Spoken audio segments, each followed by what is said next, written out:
कचरा लोकांच्या घरून आणतो आम्ही, आमचा ट्रॅक्टर आहे, दर घरी जातो, दर घरी रोज कचरा घेऊन येतो, त्याचं खत करतो.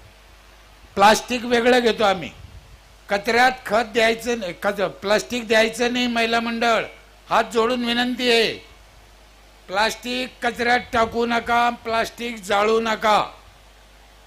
जाळलं तर तुम्हाला कॅन्सर होतो. आणि फेकायचं नाही, जमा करून ठेवायचं. मग तुम्ही म्हणाल त्याचं काय करा, सरपंचाच्या दारी नेऊन टाका. तो पाहिन काय करायचं. आम्ही लोकांना सांगितलं कचरा बाजूला द्या, लोक काय ऐकत नाही.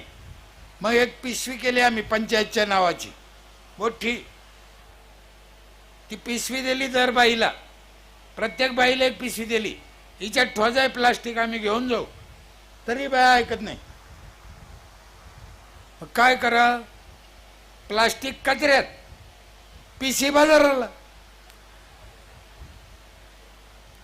मग आता 3 वर्षांनी काय केलं आम्ही साहेब, 20 रुपये किलोनं प्लास्टिक विकत घेतो लोकांकडून.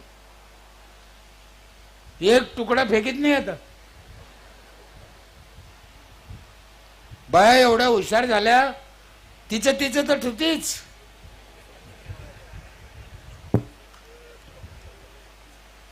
म्हणून म्हणलं मी, रानडुकरं सांभाळणं सोपं नाही, लय अवघड आहे. मी पहिले सांगितलं, मी लय कपटी आहे, लय काळा आहे आतून बाहेरून. हे असं केलं तेव्हा गाव सुधारलं.